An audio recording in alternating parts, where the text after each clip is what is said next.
yo te las presento. Estamos esperando si algo ahorita se agrega un compañero que tiene problemas de conexión y ya estamos Ok. listos. Entonces, bueno, hola profe, te presento a Mayra Gómez y a Alejandra Ríos, mis compañeras en este momento pues de este trabajo.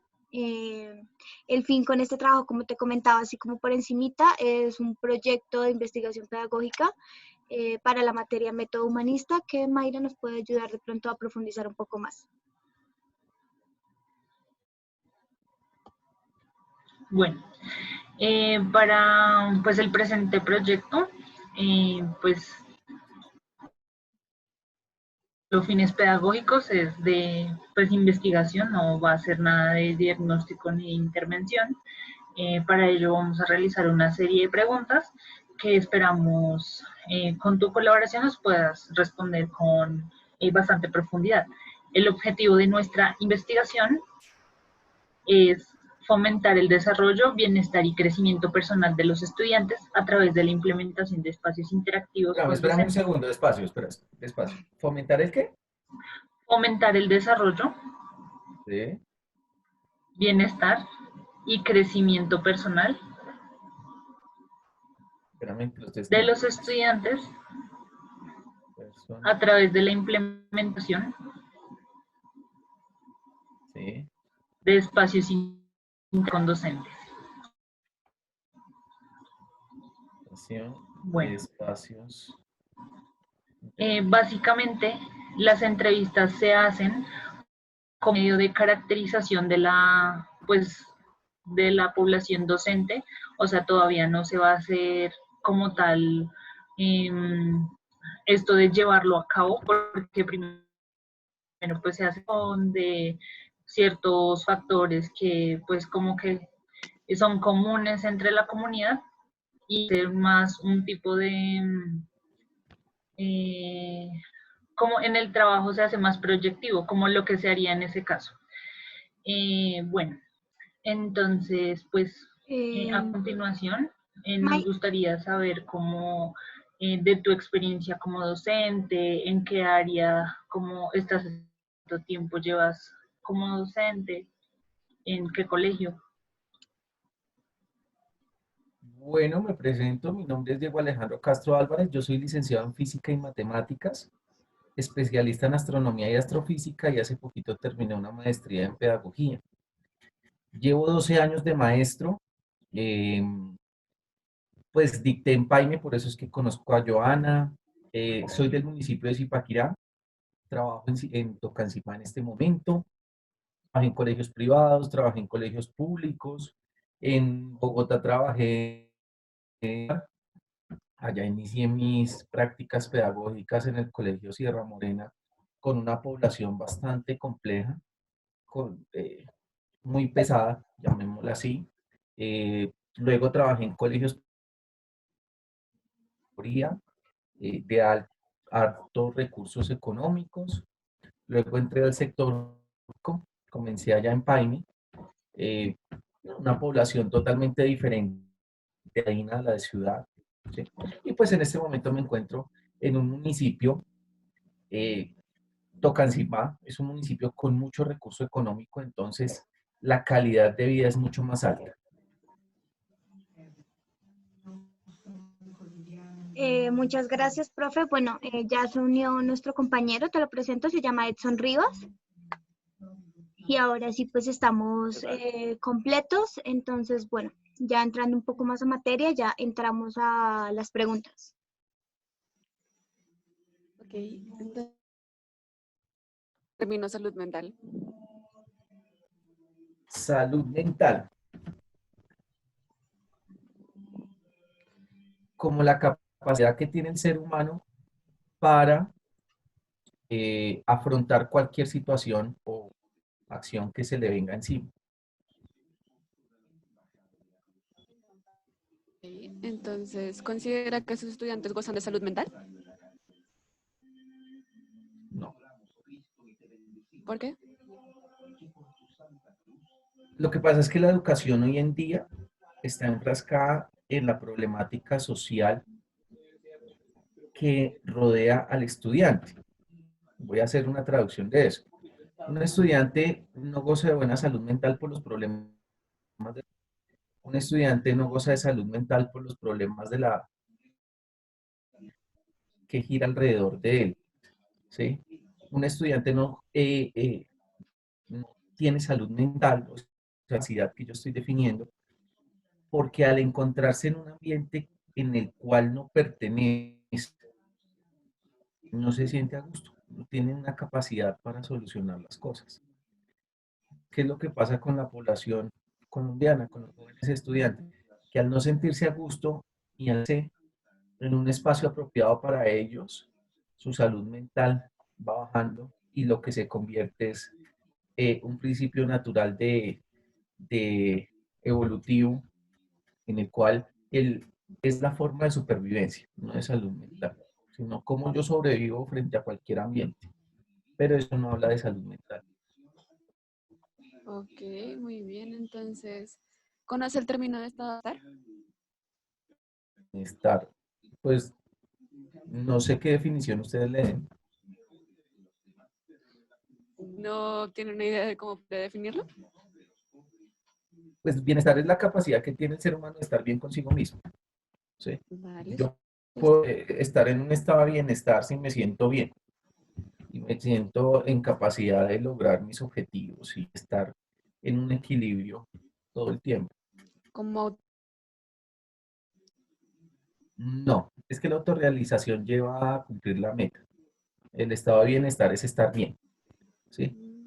Yo puedo estar porque estoy en un proceso de compra de mi casa. No la he comprado todavía, o sea, no me he autorrealizado. Pero el estado de bienestar es que lo estoy logrando. Entonces me siento a gusto en el proceso. ¿Sí? Cuando ya la compre, pues me autorrealicé o soy el gran profesional o bueno, pues, independientemente de la forma. vale, muchas gracias.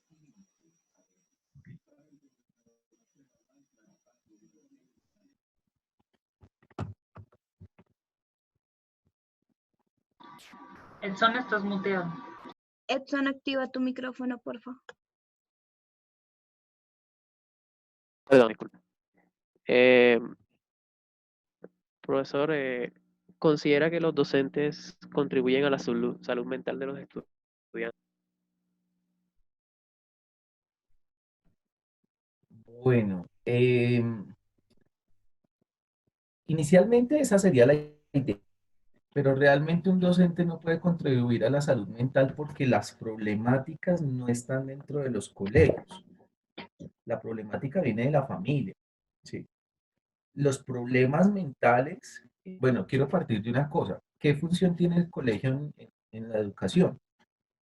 O un estudiante a un colegio. Entonces todo el mundo se contestaría que un estudiante va a un colegio a aprender. Falso. Un estudiante no va a un colegio a aprender. Un estudiante que va al colegio a adquirir conocimientos. Falso. Un estudiante no va a eso. Un estudiante va al colegio a hacer amigos. Un estudiante a socializar. Un estudiante va al colegio a compartir con los pares y tomar una postura y una posición frente a sus compañeros. A tu pregunta, es que el problema es que el docente, en teoría, es un transmisor de conocimientos. Es el que te permite llegar a unos conocimientos. ¿Sí? Pero este cuento de la salud mental, el maestro lo entorpece porque es que uno no sabe cuál es su identidad, qué es lo que él quiere, qué es lo que... Además que la política pública colombiana educativa te permite tener 45 estudiantes en un aula. Como salud mental de un estudiante con 45 compañeritos que están peor o mejor o de igual manera. Entonces, ¿qué es lo que hace el docente? Empeorar casi siempre las cosas. Porque uno de los docentes se cree psicólogo, cura, enfermero. Uno tiene que tener todas las capacidades en una misma. ¿Sí? Y eso es un error garrafal que estamos cometiendo como maestros. Por mejorar esa problemática mental que tienen los jóvenes hoy en día, vemos cómo atacar esas problemáticas, pero es que es muy difícil con tanta población. Entonces, en conclusión, yo considero que la salud mental que dependa del maestro empeora las cosas. Vale. Profe, ¿usted considera que contribuye a la salud mental de sus estudiantes como tal, de algún modo? Pues lo que pasa es que uno, vuelvo y te digo, uno como profesor busca el bienestar de los estudiantes. ¿Sí? Ustedes que se están preparando para psicología, ¿cierto? Sí. Eso. Ustedes son los expertos. Ustedes son los que aprenden esa conducta humana. Ustedes son ese conocimiento magno que puede llevar a un joven, a una persona, a lograr solucionar y a estar en un equilibrio. ¿Qué es lo que pasa con nosotros los docentes? Nosotros los docentes, que es el error de la política pública, es creer que el docente es el Dios de todo un joven, ¿sí? Yo, cuando pues hay un estudiante que presenta alguna problemática, pues yo trato de interesarme y hablo con él, pero no tengo todas las capacidades que ustedes. Entonces, la respuesta mía sería, claro, uno hace una intervención, que sea o mala, ese es el problema, porque no tenemos la capacidad ni los conocimientos para hacer una intervención, como ustedes lo llaman, como futuros psicólogos. Esa intervención yo la hice, puede hacer que me haya ido bien y fue genial, pero puede hacer que haya empeorado las cosas. Por eso es relativo a la respuesta que dé el estudiante. Ok, entiendo. Eh, Instituciones educativas en las cuales usted ha trabajado, ¿quién se encarga del ámbito de la salud y qué protocolos conoce? Así como el directivo, ¿no? ¿Frente a qué protocolos me hablas? ¿Qué protocolos conoce? O sea, digamos como que el colegio tenga una persona encargada para esto, ¿no? O sea, al final Bueno, por los directivos. Perdón, perdón. sí, según la ley de ciencia de educación, todos los colegios deben contar con un orientador o un psicólogo, Ujú. ¿sí? Y en la ley, decreto 1860, que es la ley de convivencia, protocolos donde se debe dar una atención inmediata y existen unos entes internos y externos dentro de la institución para intervenir esos procesos que están teniendo. Ejemplo, eh, un chico llegó violado a la institución. Yo soy el conocedor, soy un niño. Me dice, profe, me tocaron en la casa, me violaron, ¿sí? Dentro del decreto 1860, que es importante que lo lean en este fin pedagógico, existe un protocolo de a quién se debe acudir inmediatamente, ¿sí? A nivel Colombia o cualquier institución educativa está por esos protocolos, ¿sí? En este ejemplo de violencia sexual, el protocolo dice que usted debe llamar inmediatamente a la o a la Policía de Infancia y Adolescencia y ellos son los que se hacen cargo, los psicólogos especializados en violencia sexual que tengan las comisarías de familia, ¿sí? Entonces la atención no se dio dentro de la institución, la atención se dio por un ente externo. Si hay algún tipo de sustancias psicoactivas o una problemática de salud de ese tipo, hay que acudir a cuál es la ruta que especifica el gobierno y quién debe hacer esa atención inmediata. Generalmente nosotros los docentes, vuelvo y te digo, es que el problema es que el docente se extralimita en sus funciones. Muchas veces el docente se vuelve el psicólogo, nosotros no somos psicólogos, ¿sí? El docente se vuelve enfermero, nosotros no podemos ser enfermeros, ¿sí? Son los entes especializados.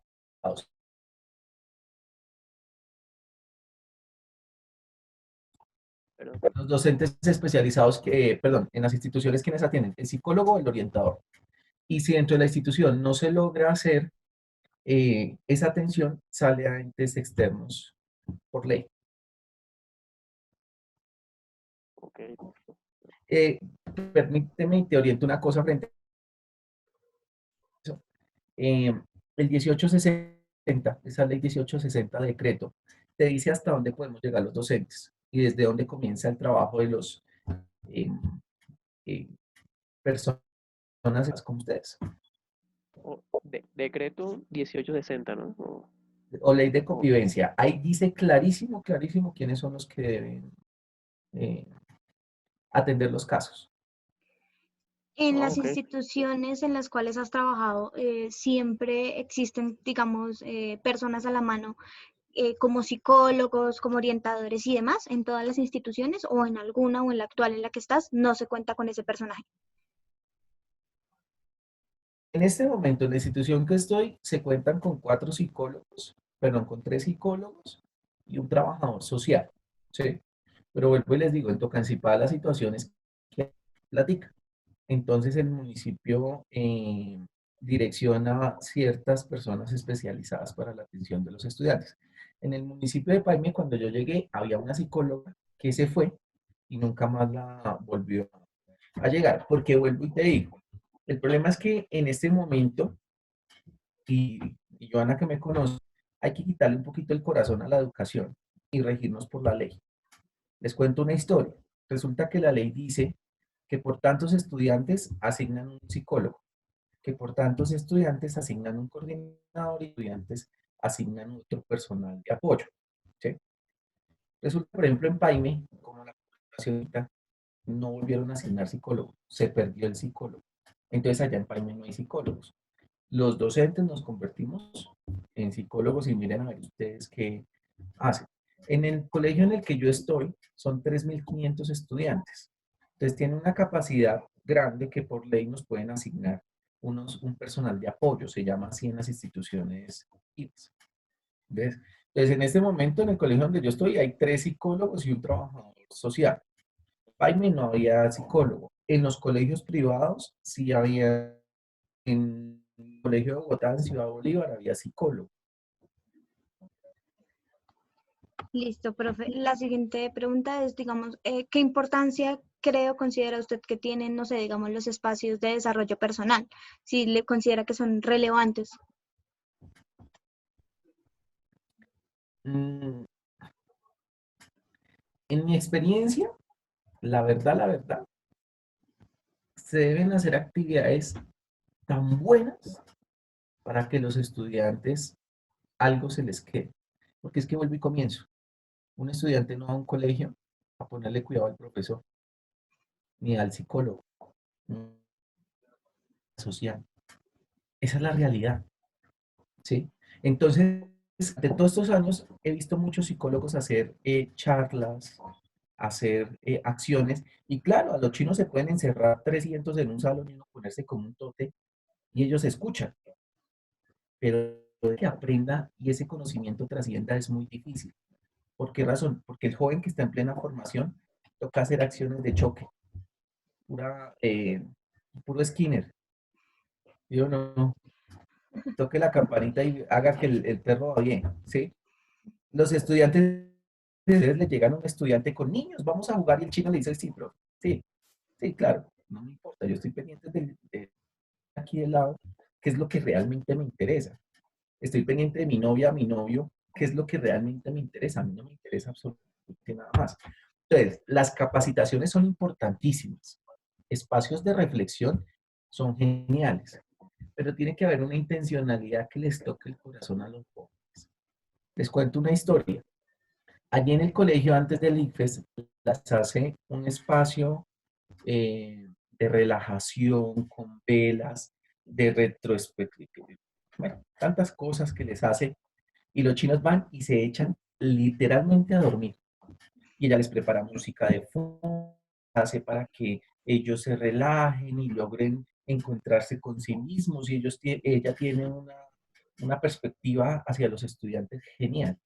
¿Sí? Y consigue las colchonetas y les pone las velas y les pone saumerios y bueno, ella monta una situación muy bonita, pero los chicos se van a dormir. Y profe, nos toca la hora de dormir. Ese es un decir de los jóvenes. ¿Sí? Por eso es que uno tiene que estar con cara de bravo para que funcionen los estudiantes. Ok.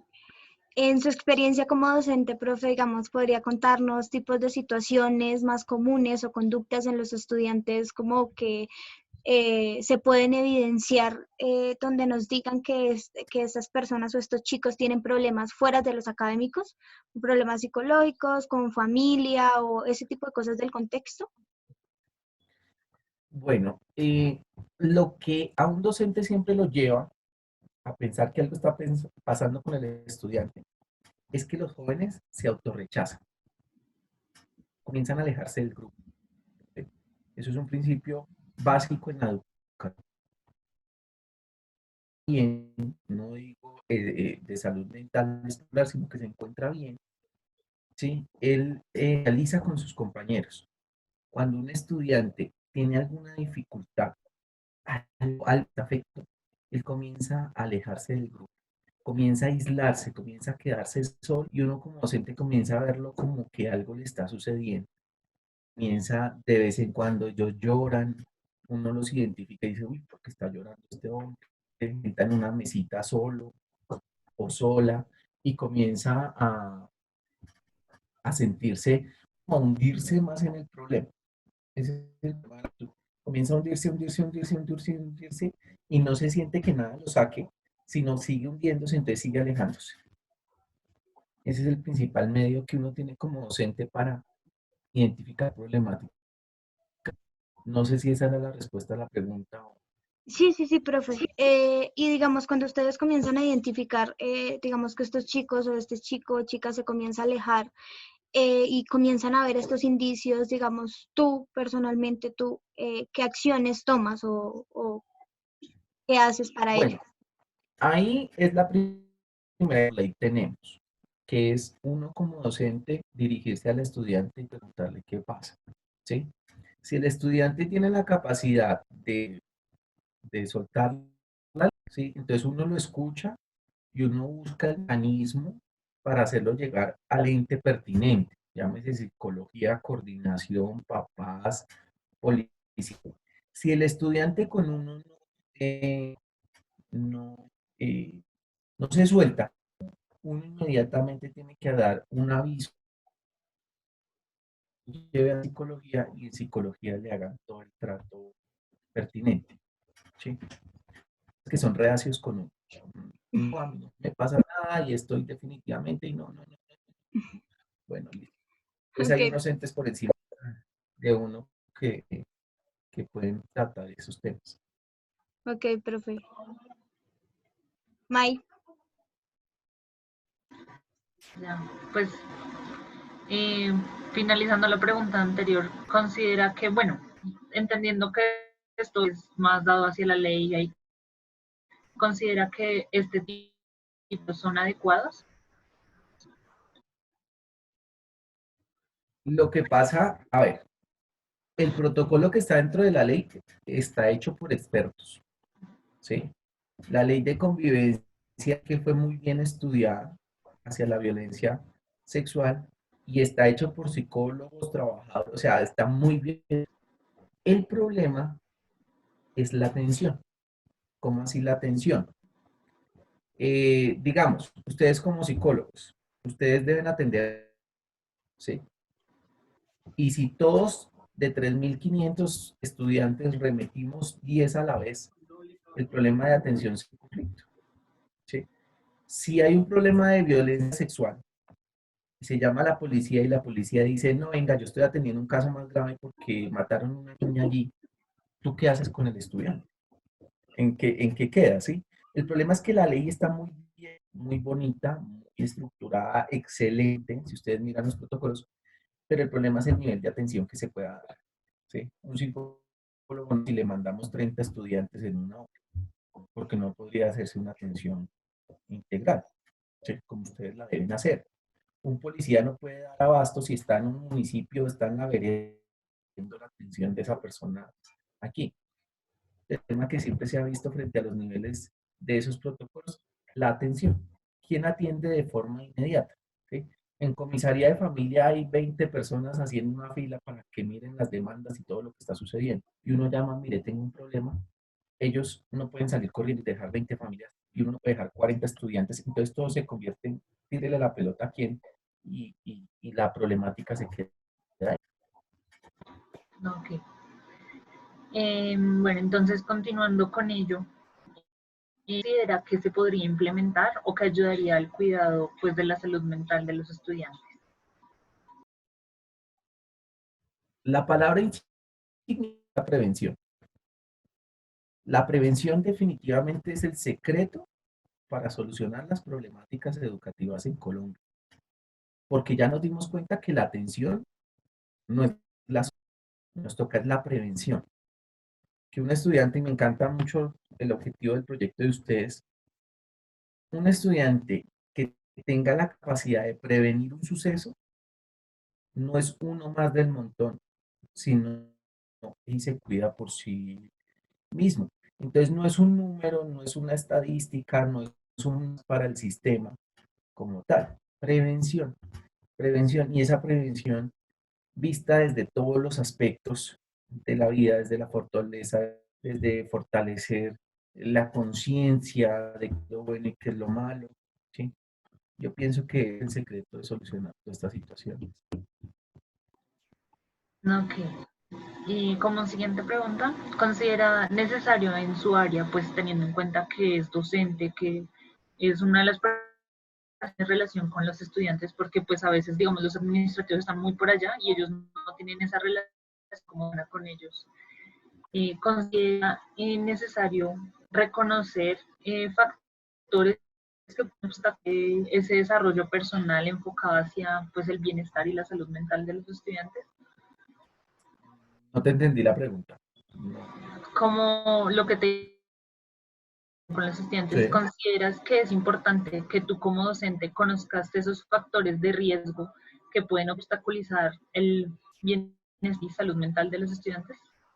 O sea que lo que tú me estás diciendo es como capacitar a los docentes para con esos, ¿cómo se llama?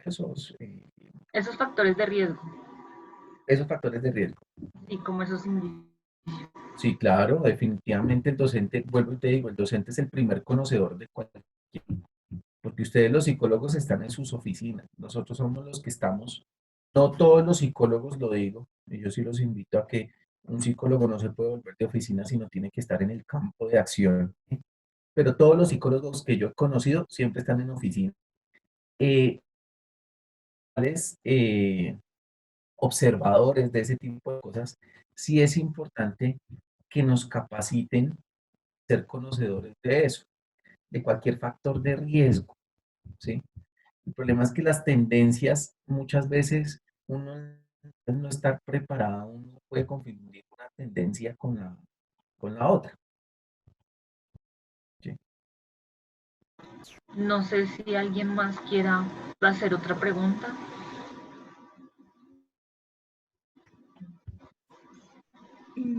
Pues creo que no.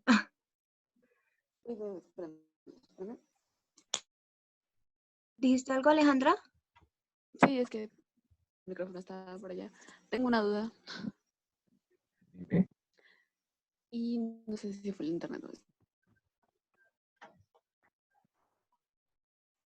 Ahí te estamos escuchando, Alejandra. sí, no sé si me escuchan. Sí, Alejandra, te escuchamos. Sí. Vale. Es una ley, no sé si podría andar un poco más en ella porque no estoy muy segura de saber en qué consiste. No te escuché bien. ¿Vale? Sí, una ley de convivencia o algo. ¿En qué consiste? Y bueno, ¿quién hay que recurrir o cómo hay que hacer? Espérame, ya te digo exactamente. Ley de convivencia escolar, perdón, les estaba dando mal, es la ley 1620. La ley de convivencia escolar nace tres factores puntuales. El primero es la violencia sexual que se da en torno a internas familias, ¿sí? No existe ley que protegiera a los niños hasta, hasta porque antes de esta ley estaba la ley de adolescencia, pero ahí no especifica muy bien qué rutas teníamos en el momento de que se presentaran situaciones puntuales dentro de la institución educativa, ¿sí? Entonces nace por el concepto de violencia sexual. También nace por nuevas palabras que han venido surgiendo, que es el ciberbullying, el bullying, el cutting, bueno, una serie de factores nuevos, por eso tuvo que haberse dado una actualización. ¿En qué consiste? Primero, en que lo que ustedes llamaban faltas Que uno decía, faltas, usted ya llegó y llegó tarde y expulsado, se va y lo agarramos a golpes y sancionado y todo lo que quiera. Esa ley nos cohibió de hacer ese tipo de acción. Y lo primero que hizo fue poner tres tipos de situaciones. ¿Sí? Entonces, un estudiante no comete faltas, sino se mete en una situación. Entonces, están las situaciones 2 y 3. ¿Cuáles son las situaciones tipo uno? Es que el chico llegó sin uniforme. Situaciones tipo uno, el chico llegó tarde. Situaciones tipo uno, el estudiante no trajo el cuaderno. Situaciones tipo 2, el estudiante envió a otro. ¿Sí? El estudiante robó. Situaciones tipo 2. Y situaciones tipo 3 es que existe violación, es que existe cualquier tipo de situación. Esta es la más importante, la 3. ¿Por qué razón? Porque las situaciones tipo 3 son las de atención inmediata. Violación, entonces comisaría, policía, todas las guías en torno a él. Las situaciones tipo 2 se hacen compromisos institucionales. Y la 1 es la que más maman gallo los estudiantes, que mire a ver el director de curso y el profesor qué tiene que hacer. Entonces, esa ley lo que buscaba declarar muy bien que si hay una violación, toca activar las rutas de atención deben ser, ojo con esto, deben ser por profesionales especializados. Escucho que un estudiante que lo violaron, yo no puedo tocar ese caso. Yo no le puedo decir quién violó, cuántas veces lo violó, porque la ley, la 1620, lo que me dice es que yo estoy incurriendo. ¿Sí? Hay quien tiene que hacer atención inmediata, los psicólogos especializados en violencia. Ni siquiera el no sé cómo se llamará el de oficina, sino especializado en violencia sexual. Nace para normatizar todas las problemáticas institucionales y todos los manuales de convivencia y atención frente a cualquier falta, salud, salud al bienestar, todo lo que ustedes están diciendo está ahí en plan. Entonces, esas rutas que se deben tener en cuenta están ahí. No sé, Alejandra, si tienes otra pregunta. No, gracias. En el caso del proyecto que ustedes están haciendo, esa ley 1620 les sirve muchísimo para construir eh, todo el proyecto que ustedes necesitan, porque ahí aparecen pues cada uno de los que son artífices de esas situaciones puntuales que se viven día a día. Por ejemplo, la ley 1020 habla, hay tres factores: prevención, atención y mitigación. Ustedes como psicólogos, ¿dónde estarían? Sería una pregunta. En ese bienestar que ustedes están hablando, ¿dónde estarían como psicólogos? ¿Sí, en la prevención, en la atención o mitigación? ¿Sí? ¿O estarían las tres? ¿De dónde se plantearía? Eso busca la ley 1620.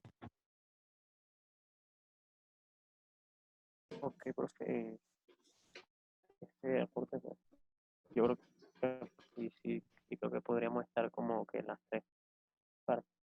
Yo tengo una duda y, profe, atención, eso que usted dice, pues, de los psicólogos de oficina, los psicoorientados, bueno, no sé si está muy debida la pregunta, pero lo que usted ha visto, conoce en lo que haya estado, o sea, ¿cómo calificaría usted el trabajo de dichos psicólogos, de esos psicólogos orientadores en los colegios?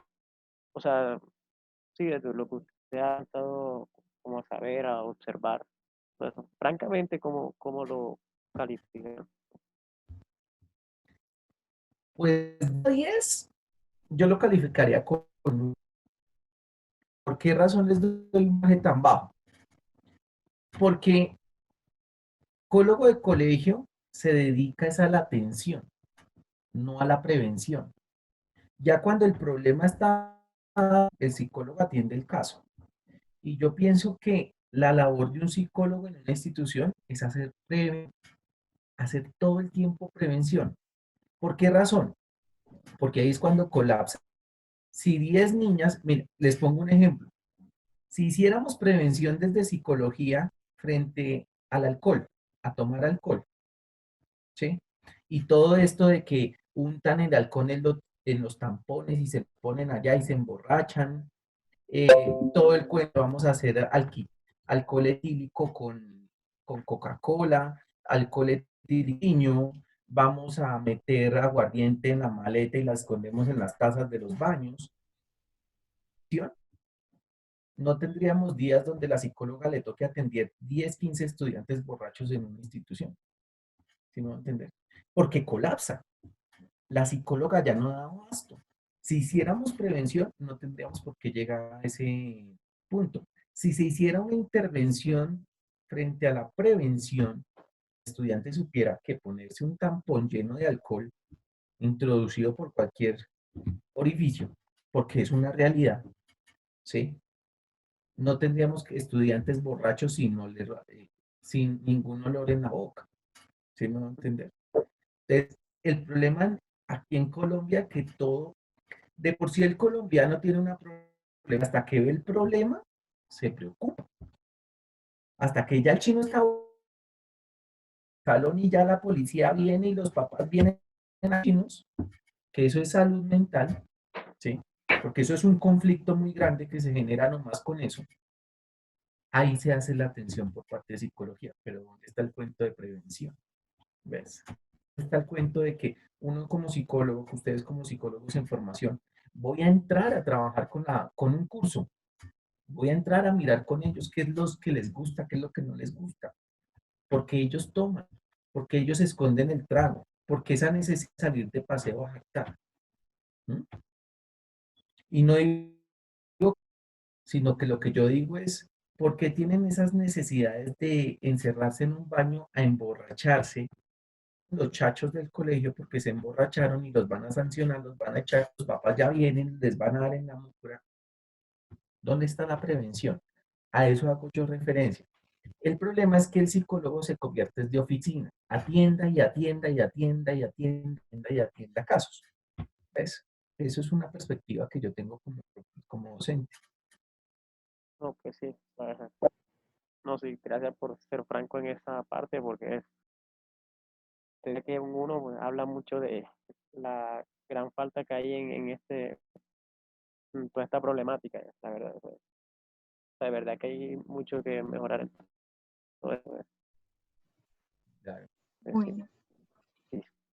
Muchas gracias, profe, pues ya nos queda como un poquito menos de un minuto, pero yo creo que todos alcanzamos a solucionar nuestras dudas, a hacerte la entrevista con las preguntas establecidas o preestablecidas para esto, y pues de primera mano quería agradecerte, o queremos en nombre de todo el grupo, Sí. agradecerte por permitirnos este espacio, por estar acá con nosotros y pues por también ayudarnos a ampliar un poco nuestra